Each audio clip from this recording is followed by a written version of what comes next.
Hello Madhu గారు, welcome to social post. Hello అండి.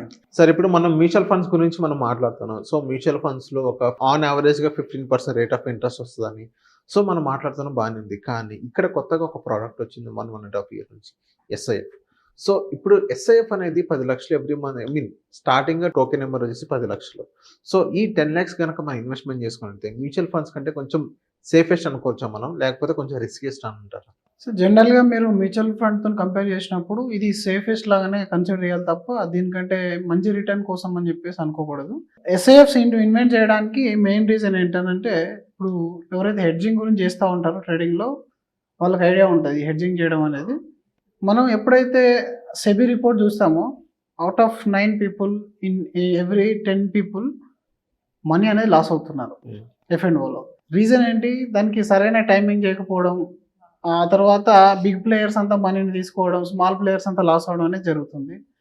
దీన్ని మళ్ళీ ఇన్వెస్టర్కి అందివ్వాలని అంటే ఇప్పుడు పెద్ద పెద్ద ప్రొడక్ట్స్ ఉన్నాయి ఏఎఫ్ అట్లాంటివి, బట్ వాటిలలో టోకెన్ అమౌంట్ అనేది 1 crore 50 lakhs ఇలా ఉన్నాయి. దాన్ని రిటైల్ ఇన్వెస్టర్స్కి అందించాలన్న ఒక ఉద్దేశమే ఎస్ఐఎఫ్. ఎస్ఐఎఫ్లో ఏంటంటే జనరల్ ఇప్పుడు 7 categories ఉన్నాయి. ఈ 7 categoriesలో ఈక్విటీలో ఒక 3 categories ఉన్నాయి, డెట్లో 2 categories, హైబ్రిడ్లో 2 categories ఉన్నాయి. ఈ ఈక్విటీ కేటగిరీ ఏదైతే ఉంటుందో జనరల్గా అందులో మీకు ఒకటి ఫ్లెక్సీ క్యాప్ లాంటి ఒక లాంగ్ షార్ట్ ఫండ్ అనేది ఉంటుంది. ఈక్విటీ లాంగ్ షార్ట్ ఫండ్ అంటుంది. లాంగ్ అండ్ షార్ట్ సింపుల్, ఇవి రెండు మాత్రం తెలుసుకోవాలి. అండ్ ఇంకొకటి, before to going to the detail, అసలు ఈ ఎస్ఐఎఫ్ అనేది ఒక కోర్ పోర్ట్ఫోలియోగా కాకూడదు. ఎప్పుడైనా సరే ఒక వెల్ ఇన్ఫార్మ్డ్ ఇన్వెస్టర్కి ఒక శాటిలైట్ పోర్ట్ఫోలియోగా ఎస్ఐఎఫ్ని వాడాలి. దీని అర్థం ఏంటంటే, మన దగ్గర ఒక కనీసం 40-50 lakh rupees పోర్ట్ఫోలియో అయిన తర్వాత మీరు ఎస్ఐఎఫ్ని ఒక అడిషనల్ టూల్ లాగా వాడితే బాగుంటుంది. మన దగ్గర ఉన్నాయి 10 లక్షలు తీసుకెళ్ళి ఎస్ఐఎఫ్ పెడతాను, మార్కెట్ మీద ఎలాంటి అనుభవం లేదు అనుకుంటే మాత్రం అలాంటి పనులు చేయకూడదు. ఎస్ఐఎఫ్లో కూడా డెట్ ఎస్ఐఎఫ్స్ ఉన్నాయి, హైబ్రిడ్ ఎస్ఐఎఫ్స్ ఉన్నాయి, ఈక్విటీ ఎస్ఐఎఫ్స్ ఉన్నాయి. అలా అనుకున్నప్పుడు మొత్తానికి తెలియని వల్ల హైబ్రిడ్లో మల్టీ అసెట్ ఉంటుంది, అంతేకాకుండా మీకు సెక్టోరియల్ అనేది ఉంటుంది. సో ఇక్కడ ఏం చేయాలి అని అంటే, జనరల్గా ఈ ఈక్విటీ ఎస్ఐఎఫ్ ఏదైతే ఉంటుందో ఆల్రెడీ మీ దగ్గర కొంత mutual fund portfolio, stock fund portfolio ఉంది, మీకు ఒక 5 to 6 years మార్కెట్ మీరు చూశారు. అలాంటప్పుడు అసలు ఎస్ఐఎఫ్లో ఎక్కడ మనీ సేవ్ అవుతుంది, అసలు ఎక్కడ రిటర్న్ అనేది జనరల్ ఎక్కువ వస్తుంది, జనరల్గా మ్యూచువల్ ఫండ్ కంటే ఒక 2% ఎక్కువ వస్తుంది అనే న్యూస్ అనేది బయట పాపులర్ అయిపోయింది. ఈ 2% ఎక్కడ సేవ్ చేస్తున్నారు వీళ్ళు? జనరల్గా 2-3 అనేది ఒక క్యాలిక్యులేషన్ చేసుకోకూడదు, కానీ మ్యూచువల్ ఫండ్ అనేది ఓన్లీ లాంగ్ కాల్స్ తీసుకోగలుగుతుంది. మ్యూచువల్ ఫండ్లో ఏంటంటే ఒక స్టాక్ పెరుగుతుంది అని తెలిస్తే దానిలో ఇన్వెస్ట్మెంట్ చేయడం, వెయిట్ చేయడం. ఒకవేళ స్టాక్ పడింది అనుకోండి, ఆ స్టాక్ పడుతున్నప్పుడు ఇంకేం చేయలేం, అయితే కంప్లీట్గా సెల్ ఆఫ్ చేయడం లేదా వెయిట్ చేయడం, 2 ఆప్షన్స్ ఉన్నాయి మన దగ్గర. బట్ ఎస్ఐఎఫ్ విషయానికి వస్తే 25% of the amount A fund అయినా మీరు తీసుకోండి, అందులో ఎన్ఏవిలో 25% మీరు పడుతున్న స్టాక్ నుంచి బెనిఫిట్ తీసుకోవడానికి యూజ్ చేసుకోవచ్చు. ఓకే, దీన్ని నేకెడ్ పొజిషన్ అని అంటారు జనరల్గా. మీరు ఫర్ ఎగ్జాంపుల్ ఇప్పుడు నేను చెప్తాను, ఫార్మా సెక్టర్ బాగా పెరగబోతుంది, ఆ తర్వాత ఐటీ సెక్టర్ పడబోతుంది. ఇప్పుడు నేను ప్రజెంట్ కండిషన్ అనుకుందాం ఫర్ ఎగ్జాంపుల్, ఇప్పుడు నేను ఫార్మాలో లాంగ్ పొజిషన్ తీసుకొని ఐటీలో షార్ట్ కొట్టచ్చు. ఐటీలో షార్ట్ కొట్టాలి అని అంటే ఇప్పుడు నేను ఒక రిటైల్ ఇన్వెస్టర్ని, నాకు తెలియదు అసలు దేని షార్ట్ కొట్టాలి, ఏ స్టాక్ నుంచి స్టాక్ కొట్టాలని తెలియదు నాకు. అప్పుడు ఏమవుతుంది, నేను ర్యాండమ్గా ఏ మనీ కంట్రోల్లోనో లేదా ఇంకేదైనా ర్యాండమ్ వెబ్సైట్లోనో చూసేసి దాన్ని షార్ట్ చేశాను అనుకోండి, నేను చూడకముందే అది ఎక్కడికో వెళ్ళిపోతుంది, లాస్ అయిపోతాను మనీ. ఇప్పుడు మీ తరపున ఈ షార్ట్ చేయడానికి ఒక ప్రొఫెషనల్ వచ్చాడు. That to a great thing ఏంటంటే, మ్యూచువల్ ఫండ్ మేనేజర్సే ఎస్ఐఎఫ్ మేనేజర్ ఉన్నారు. దానివల్ల ఏమవుతుంది, వాళ్ళకి ఆల్రెడీ మార్కెట్ పైన మంచి గ్రిప్ అనేది ఉంటుంది, and they are backed by research teams. ఆ రీసెర్చ్ టీమ్స్ యొక్క నివేదిక ప్రకారం వాళ్ళు తీసుకునే షార్ట్స్లో అక్యురసీ అనేది రిటైల్ ఇన్వెస్టర్ని పోలిస్తే చాలా రేట్లు ఎక్కువ ఉంటుంది. ఓకే, అంటే ఇప్పుడు మీరు చేసేది కొంచెం రిస్కీ గేమే, బట్ ప్రొవైడెడ్ బై ఎక్స్పర్ట్. అక్కడ మీకు సపోర్ట్ ప్రొవైడెడ్ బై ఎక్స్పర్ట్ ఉంటాడు, కాబట్టి ఎస్ఐఎఫ్లో మీకు తెలియకుండానే ఆ వర్క్ జరుగుతుంది. అంటే మీరు ఏదైతే లాంగ్ పొజిషన్ తీసుకున్నారో లాంగ్ పొజిషన్లో ఉంటుంది, షార్ట్ పొజిషన్ తీసుకున్న 25% ఒకవేళ మార్కెట్ కనుక పడిపోతే, లేదా మీరు షార్ట్ తీసుకున్న స్టాక్ కానీ పడిపోతే దానివల్ల కూడా మీకు బెనిఫిట్ వస్తుంది. అంటే దీనివల్ల ఏమవుతుంది, మార్కెట్ బేరిష్ మార్కెట్ కానీ ఇలాంటి సైడ్ వేస్ మార్కెట్లో ఉన్నప్పుడు కానీ జనరల్గా మనీ అనేది నెగిటివ్లోకి వెళ్ళకుండా కాపాడుతుంది.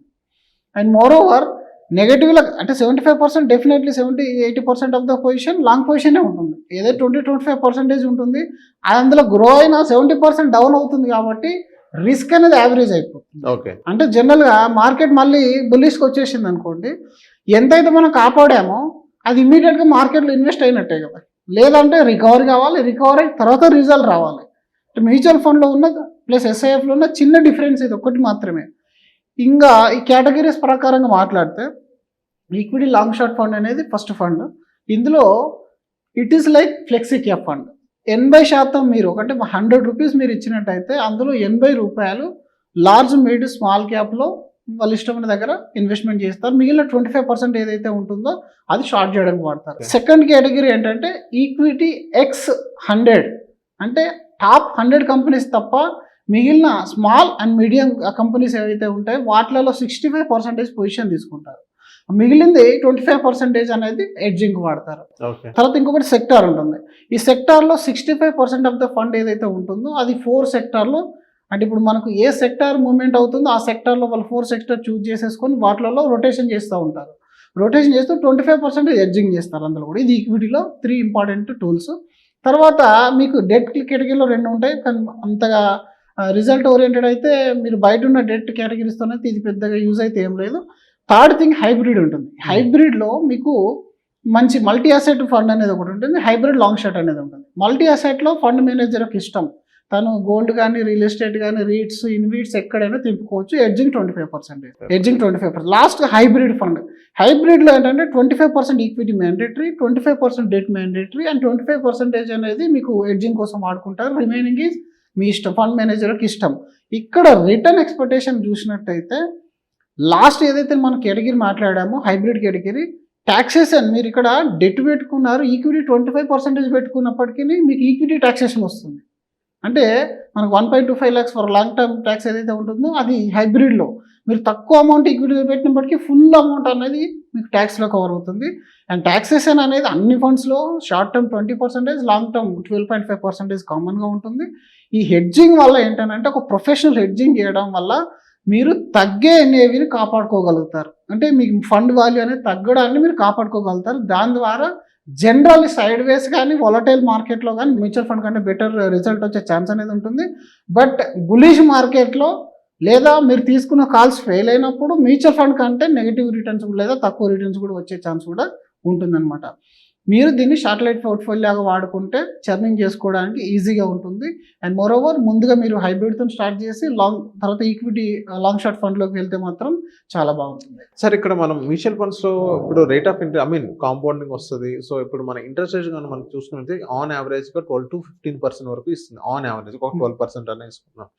అండ్ ఇప్పుడు ఎస్ఐఎఫ్లో మనం చూసుకున్నట్లయితే టోకెన్ నెంబర్ పెద్దది. సో ఇక్కడ మన రిటర్న్స్ ఎలా ఉంటాయి సార్? రిటర్న్స్ ఒకవేళ మీరు నేను చెప్పిన ఫ్లెక్సీ క్యాప్ ఏదైతే కాపీ ఉంటుందో ఈక్విటీ లాంగ్ షార్ట్ ఫండ్లో 10-12% వస్తుంది. అండ్ అలాగే మీకు మిడ్ అండ్ స్మాల్ క్యాప్లో ఎక్స్పెక్టేషన్ వచ్చి 12-14% రేంజ్లో మనం ఎక్స్పెక్ట్ చేయొచ్చు. ఓకే, 12-14%. అండ్ తర్వాత మీకు హైబ్రిడ్ కేటగిరీస్లో 10-12% ఏదైతే మల్టీ అసెట్లో ఉంటుందో అక్కడ. ఆ తర్వాత హైబ్రిడ్ లాంగ్ షార్ట్లో మీకు 10% నుంచి 11%. జనరల్గా ఇక్కడ ఏంటంటే వొలటాలిటీ అనేది తక్కువ ఉంటుంది. రిటర్న్ అనేది మీరు ఈక్వల్లీ ఏదైతే మ్యూచువల్ ఫండ్ ఉంటుందో ఆ రిటర్నే వచ్చేస్తుంది, వొలటాలిటీ తక్కువ ఉంటుంది కొంచెం. సో థ్యాంక్ యూ సార్ మా సోషల్ పోస్ట్ వచ్చినందుకు. థ్యాంక్ యూ అండి.